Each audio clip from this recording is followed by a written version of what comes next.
Est-ce qu'on choisit vraiment la personne qu'on aime? Nouvelle vidéo, mais cette fois, ce n'est pas un Love and Talk, c'est un Love and Think. Nouveau concept, petit format, je pose une question, je donne ma réponse et on en discute. La petite question du jour, c'est amour de raison ou amour passionnel? Donc, est-ce qu'on choisit vraiment la personne qu'on aime? Tu t'es sûrement déjà posé la question. C'est obligé. Si moi je me la pose, tu te la poses. Pour moi, on ne choisit pas la personne qu'on aime. Lorsque je parle d'amour, je pense automatiquement à instinct, émotion, passion, mais certainement pas à la raison. Pour te dire, j'ai tenté une fois de choisir quelqu'un par amour de raison. Elle avait tout, hein. La beauté, la même vision de la vie que moi. J'avais de l'affection, de l'attirance même. Mais il n'y avait pas ce truc. Il n'y avait pas les sentiments amoureux. Et j'ai pas réussi à aller au bout de cette histoire parce que l'amour, c'est pas un choix, c'est un appel. Pause. Les amis, vous voyez ma petite tête de fatigué, donc vous savez que je me fatigue pour vous. Donc abonnez-vous, commentez, partagez, likez, boostez la vidéo, ça fait toujours plaisir. Pour moi, l'amour, ça te tombe dessus. Alors certains diraient que c'est un accident, mais le côté hasardeux de la définition m'embête un peu. Parce que l'amour, c'est pas un hasard. C'est l'inéluctable qui frappe à ta porte. Oh, qu'est-ce que c'est bien dit. Je suis bon, je sais. Après, rien ne t'empêche de croire que t'as le contrôle et que c'est toi qui as choisi, hein. J'ai rien contre. Mais les mots, eux, pour le coup, sont bien choisis. Regarde, le verbe tomber dans l'expression tomber amoureux, ça reflète bien l'idée qu'on ne choisit pas. Parce que tomber, ça signifie littéralement une chute. Et une chute, ça se subit. Alors tu l'as compris, évidemment, moi je crois au coup de foudre. Je dirais que c'est une parfaite harmonie entre un hasard heureux, quoique pas si heureux que ça pour certaines personnes, et une alchimie énergétique qui se traduit parfaitement par l'expression « avoir des atomes crochus ». Je sais, je me répète, je sais, mais comme ça. Blague à part, pourquoi c'est si important que ça, le coup de foudre? Bah parce que c'est la preuve qu'on aime quelqu'un, non pas pour ce qu'il est, mais pour ce qu'il éveille en nous.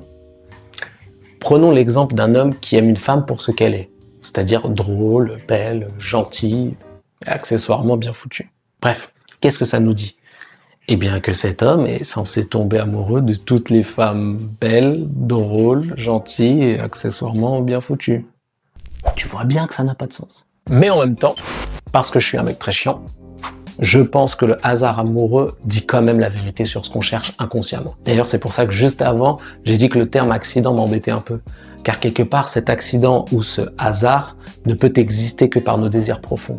Et lorsque je parle de désirs profonds, je te parle de désirs dont on n'a nous-mêmes pas conscience. Et donc forcément, on en vient à la question, l'amour de raison ou celui du cœur? Perso, je pense que les gens qui essaient d'aimer de manière rationnelle, et je mets des guillemets parce que pour moi, il n'y a absolument rien de rationnel là-dedans. Parce que penser aimer quelqu'un pour ses qualités, et à la fois croire que ces qualités resteront tout au long de sa vie, c'est totalement irrationnel. Bref, ceux qui essaient d'aimer de façon rationnelle, ils se protègent, ils évitent la douleur, mais du coup, ils se privent du réel bonheur. Parce que quand tu choisis avec la tête, c'est pas de l'amour. Tu t'attaches, tu t'habitues, tu t'apaises, peut-être, mais c'est pas de l'amour. Et c'est pour ça que les gens qui choisissent l'amour de raison souffrent autant, voire plus que les autres. Ils souffrent parce qu'ils n'ont pas encore compris que seul l'amour de l'autre te permet d'affronter les épreuves. Si tu as choisi ton partenaire parce qu'il est gentil et généreux, le jour où il ne le sera plus, qu'est-ce qui reste? Il y aura forcément une remise en question de toute la relation. Attention, je ne dis pas forcément que tu vas rompre, mais que ce sera plus difficile pour toi de passer outre.